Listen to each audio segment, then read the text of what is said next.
정부가 일본산 석탄재 수입을 규제하기로 했다. 일본의 수출 규제 및 화이트리스트 배제 이후 한국이 사실상 처음으로 일본을 상대로 공세적인 조치를 취하는 것이다.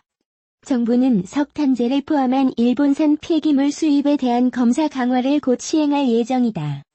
우선 1단계로 현재 샘플링을 통해 실시하는 일본산 석탄재의 방사능, 중금속 검사를 전수조사로 바꿀 계획이다. 이를 통해 통관을 어렵게 해 자연적으로 수입 감소 효과를 내겠다는 보관이다. 시기는 이르면 이달 중으로 예상된다. 정부 관계자는 5일 본격적인 수입 규제도 검토 중이라며 조만간 관계기관 및 업계 등과 의견을 나눈 뒤 결과를 발표할 예정이라고 말했다. 이 관계자는 다만 일본 석탄재 수입을 완전히 막거나 방사능, 중금속 통과 기준치를 높이는 방안도 있지만 일본이 세계무역기구 WTO에 제소할 가능성이 있어 여러 측면을 살펴봐야 한다고 했다. 이는 홍남기 경제부총리가 지난 2일 국민의 안전과 관련한 사항은 관광, 식품, 폐기물 분야부터 안전 조치를 강화해 나갈 계획이라고 언급한 데 따른 후속 조치다.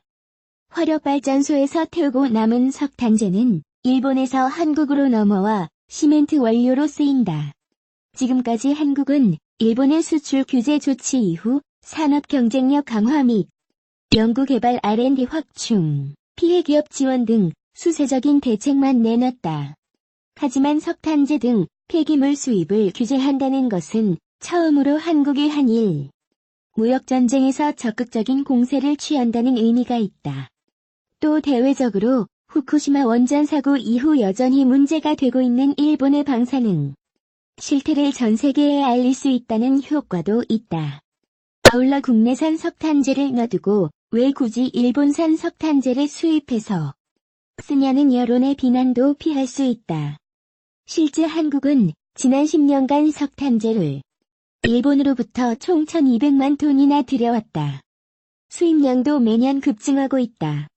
환경부에 따르면 2008년 76만 톤이었던 수입량은 지난해 128만 톤으로 크게 늘었다. 이에 지난달 청와대 국민청원 게시판에 올라온 일본의 첨단 재료 한국 수출 통제에 대한 한국의 일본 폐기물 석탄재 수입 제한 청원에는 무려 10만여 명의 네티즌이 동의했다. 한국이 일본산 석탄재 수입을 줄일 경우 일본 업계에도 적잖은 타격을 줄 것으로 예상된다. 일본 현지에서 생산된 석탄재의 90%가 한국으로 수출되기 때문이다. 따라서 한국이 일본산 석탄재 수입을 줄일 경우 일본 업체는 다른 판로를 찾거나 톤당 25만에서 30만 원의 비용을 들여 매립해야 한다. 다만 국내 시멘트 업계는 저가로 일본 석탄재를 가져다 쓰는 만큼 더 많은 비용이 발생할 것으로 우려하고 있다. 정부 관계자는 앞으로도 일본 석탄재 수입 저감을 위한 대체재 확보 및 국내 석탄재 우선 사용 등을 시멘트 업계 등과 긴밀하게 협력해 나갈 계획이라고 말했다.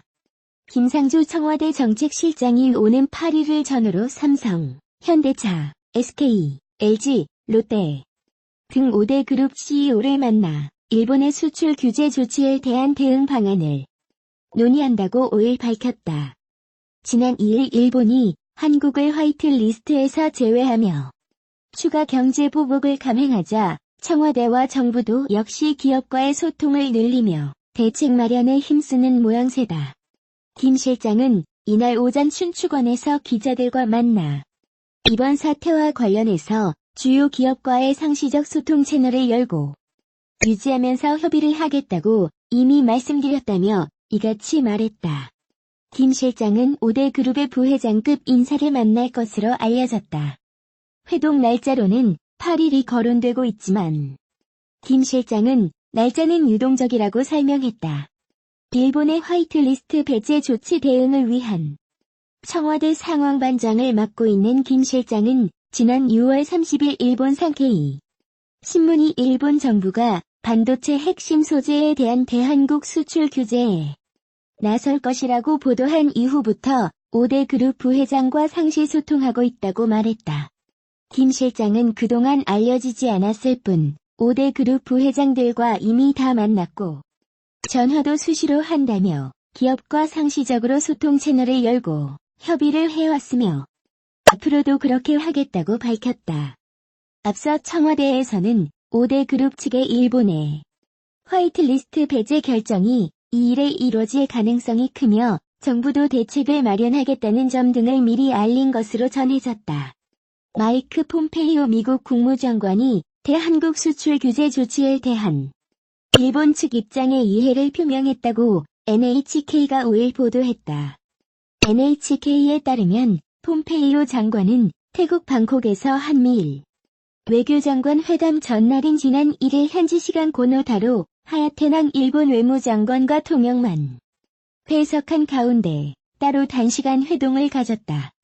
이 자리에서 고노 장관이 한국을 화이트리스트 수출심사 5대국에서 배제한 조치와 강제징용 문제에 관한 일본 입장을 설명하자 폼페이오 장관이 잘 알고 있다며 이해를 표시했다고 방송은 전했다. NHK는 또한 폼페이오 장관이 오는 24일 만기일을 맞는 한일 군사정보보호협정 GSOMIA 지소미아에 대해서도 한국 측의 갱신을 요구하겠다는 뜻을 피력했다고 보도했다. 앞서 외교부 고위 당국자는 한미일 외교장관 회담에서 강경화 외교부 장관이 지소미아 연장 여부를 검토하고 있다고 언급했지만 폼페이오 장관은 즉답이 없었다고 밝힌 바 있다. 다음 날 열린 3국 외교장관 회담에서 폼페이오 장관은 한일 양국 간 관계 개선을 촉구하면서도 구체적인 중재안은 내놓지 않았다. NHK는 일본의 화이트리스트 배제 조치에 대해 한국이 대응 조치를 발표하는 등 갈등이 심화되고 있지만 일본 정부는 한국 측 대응이 문제의 원인이라며 계속 시정을 요구할 방침이라고 전했다. 일본 정부가 발표한 대한민국 화이트리스트 수출 심사 5대국 배제 조치에 대해 문재인 대통령이 강도 높은 비판 메시지를 전했다. 문 대통령은 일본이 백색 국가에서 한국을 제외한 것을 계기로 일본 경제를 넘어서야 한다고 거듭 강조했다.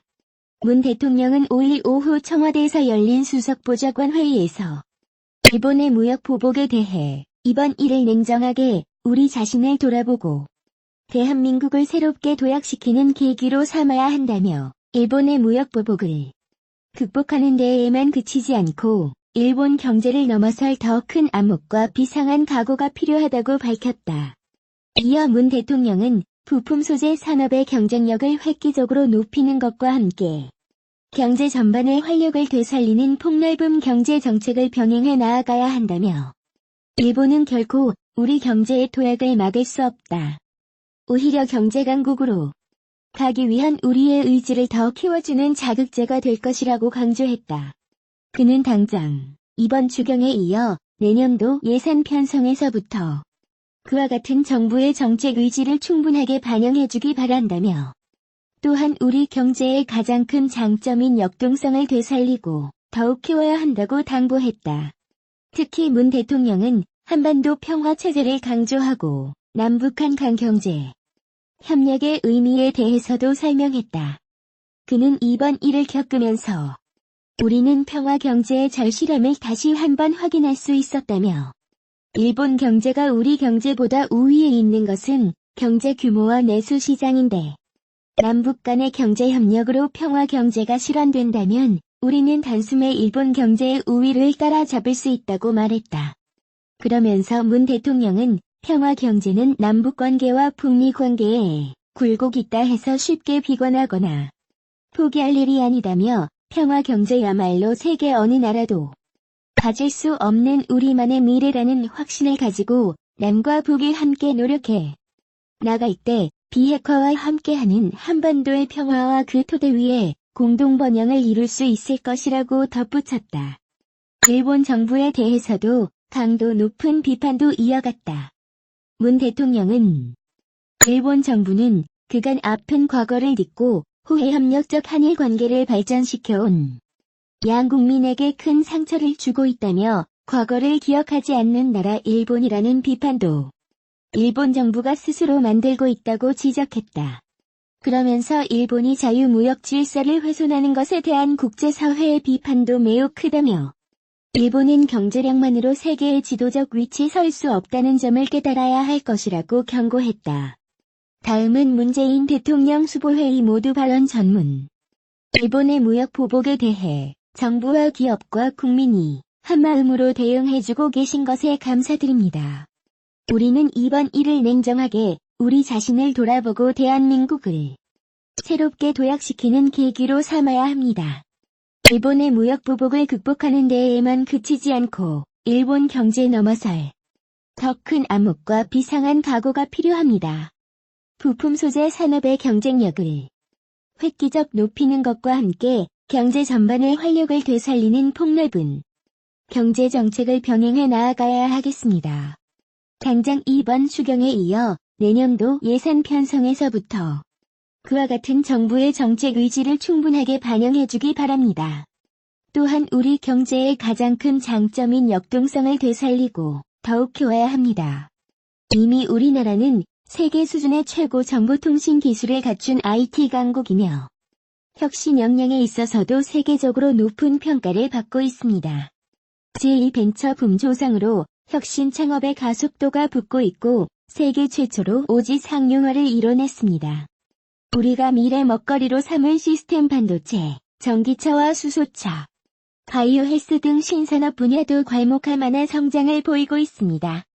한편으로 신남방 정책과 신북방 정책을 통해 수출입을 다변화하는 등 우리의 경제 영역도 빠르게 넓어지고 있습니다.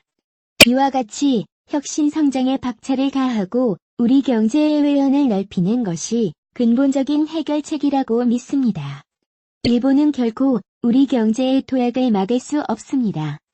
오히려 경제 강국으로 가기 위한 우리의 의지를 더 키워주는 자극제가 될 것입니다. 이번 일을 겪으면 우리는 평화 경제의 절실함을 다시 한번 확인할 수 있었습니다. 일본 경제가 우리 경제보다 우위에 있는 것은 경제 규모와 내수 시장입니다. 남북 간의 경제 협력으로 평화 경제가 실현된다면 우리는 단숨에 일본 경제의 우위를 따라잡을 수 있습니다. 평화 경제는 남북 관계와 북미 관계에 굴곡 있다 해서 쉽게 비관하거나 포기할 일이 아닙니다.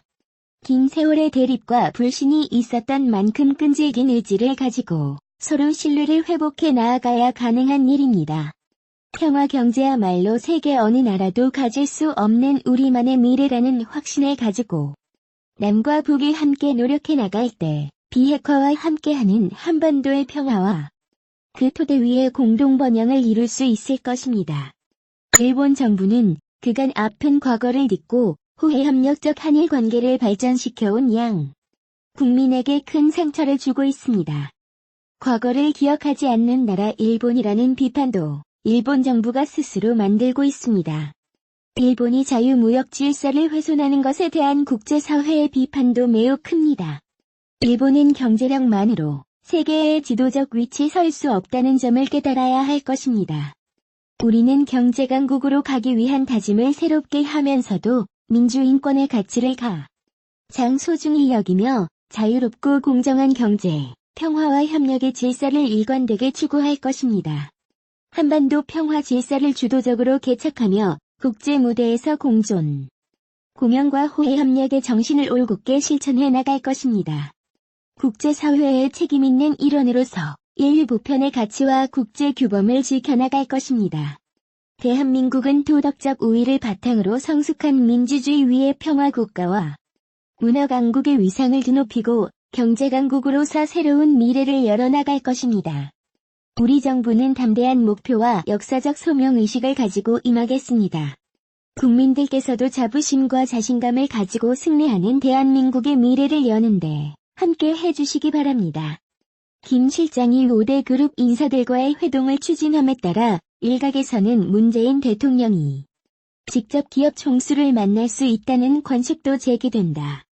문 대통령은 일본이 한국에 대한 수출 규제 조치를 시행하자 지난달 10일 30대 기업 총수를 청와대에 초청해 전례 없는 비상 상황인 만큼 무엇보다 정부와 기업이 상시적으로 소통하고 협력하는 미관 비상 대응 체제를 갖출 필요가 있다고 강조한 바 있다. 청와대가 기업인과의 만남을 연이어 추진하는 배경에 이번 한일 무역 갈등에 효과적으로 대응하기 위해 정부와 기업 간의 소통을 활성화해야 한다고 판단이 깔려 있다.